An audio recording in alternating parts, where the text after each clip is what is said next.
माझ्या महाराष्ट्रातील गरीब मराठा, गरीब ओबीसीच्या लोकांनो, तसेच SC ST वर्णव्यवस्थेतील शूद्र लोकांनो, तसेच जेवढे काही भारतामध्ये व जगामध्ये मराठी लोक आहेत, ते सर्वांना मी सांगतोय की बघा दादांनो, आपला हा देश मानवतावादी विचारांचा आहे आणि आज आपल्यावर जे संकट आलेलं आहे ना, आपल्यावर जो अन्याय होत आहे, हे मी बोलून दाखवतो, आपण विचार करायचा आहे.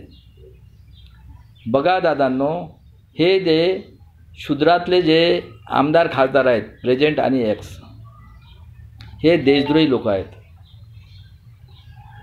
बघा दादांनो, कितीतरी वर्षानंतर आपल्याला संविधान मिळालं, त्यासाठी संतांनी, थोर पुढाऱ्यांनी हे जे खुंकार आतंकवाद दिले आहेत खैबर खिंडातनं, आर्य, ज्यांनी बायांवर आमच्या, कारण हे सांडे लोक आलेले होते आणि यांचा अत्याचार करणं, मी आपणास आज क्लिअर करणार आहो की 3500 वर्षाची परिस्थिती आणि आजच्या परिस्थितीमध्ये काय फरक आहे का. हे अशा पद्धतीनं अत्याचार करत आहेत. आणि बघा दादांनो, आज 75 वर्ष झालं स्वातंत्र्य मिळून, मी कितीतरी व्हिडिओमध्ये केलेला आहे. आपला जो स्वाभिमानाने दिलेला अधिकार होता, तो सुद्धा त्यांनी EVM मशीनमध्ये फ्रॉड इलेक्शन घेऊन संपवून टाकलेलं आहे. रक्षण म्हणजे काय होते? आरक्षण. रक्षण कुणाला? सिक्युरिटी दिली होती SC ST आणि OBCला 340, 41, 42. कधी यांनी जनगणनासुद्धा केलेली नाही आहे दादांनो. आणि आज एवढी भयानक परिस्थिती झालेली आहे. हे बघा, हे आमच्या देशामध्ये राजे महाराजे होते, महाराष्ट्रातही होते. आणि सगळीकडेच बघा, हे जे आलेले आहेत, हे सांडे आलेले होते. आणि स्त्री जी आहे, ते जे राजा महाराजाची, म्हणजे हे ब्रह्माच्या तोंडातनं पैदा झालेले खुंकार आतंकवादी देशद्रोही लोक आहेत आणि स्वतःला देवाचे अवलाद समजतात. कारण बघा, मी तुम्हाला सांगतो, जन्म झाला तर त्यालाच विचारा. 90% राक्षसगण. तुमच्या घरात कॅलेंडर आणून टाकलं, हे खा ते खा. तुम्हाला मानसिक गुलाम केलेलं आहे. ते मी कोरोना पिरियडमध्ये सांगितलं. सायंटिस्ट, डॉक्टर बिक्टर ते. आणि त्यानंतर तुमचं सिलेक्शन करणार आहेत तेच. मेल्यानंतर किती वाजता पेटवणार तेच. आणि जगामध्ये असं कुठं आहे का? हे यांनी स्वाभिमान जगवलं. आणि त्यानंतर बघा, आज 75 वर्ष झाल्यानंतर किती वाईट परिस्थिती, काय न्याय मिळालेला आहे सांगा. STचे लोक म्हणजे भक्षक आहेत. हे बघा, महाराष्ट्रात हरामखोर, हे राजकारणी, देशद्रोही, हे सुद्धा आतंकवादी आहेत, त्याच्यात सामील आहेत.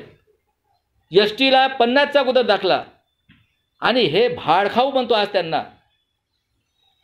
राजकारण, ग्रामपंचायत, नगर परिषद, कॉर्पोरेशन, आमदार, खासदार, हे भाड खाण्याचा धंदा आहे. आणि सगळे बघा, घराणेशाही. 200 फॅमिली, STचे गद्दार, SCचे गद्दार, मराठ्याचे गद्दार आणि OBCचे गद्दार. त्यांचा धंदा एकच आहे. आम्ही टॅक्स भरतो, 15-15 विषय घेतो, आम्ही उपाशी मरायची वेळ आली. शिक्षण संपलं दादांनो, नोकऱ्या गेल्यात, बलात्कार होत आहेत, कितीतरी अत्याचार केले, कितीतरी मोजून दाखवलं.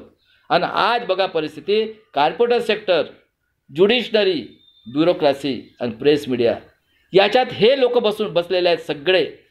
हे जे आर्य लोक आलेत, आतंकवादी, खुनी, बलात्कारी, त्यांनी तथागत गौतम बुद्ध त्यांच्या अनुयायांना मारलं. मी जगाला विचारू इच्छितो, ज्या लोकांचं काही नसताना त्यांना हे मारतात. बघा, मणिपूरमध्ये आजही परिस्थिती तीच आहे.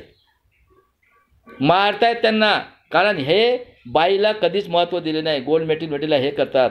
त्यानंतर खातरच बघा, त्यानंतर देशद्रोही. आणि कोरोनामध्ये करोडो लोकांना मारलं. आणि बघा, 2 पोरांना पाठवलं डिसेंबरमध्ये आणि काय म्हणतात, आम्ही तुमच्यावर हे करू, 1 जुलैपासून सुरू होणार आहे. ज्याला वाटेल त्याला ते टाकतील आणि जमानत देणार. म्हणजे एकदम डिक्टेटरशिप सारखं. किती काय ते? हे 10% सगळे मिळून. आणि त्यानंतर बघा दादांनो, CC NRC करून काय म्हणतो आमचा तो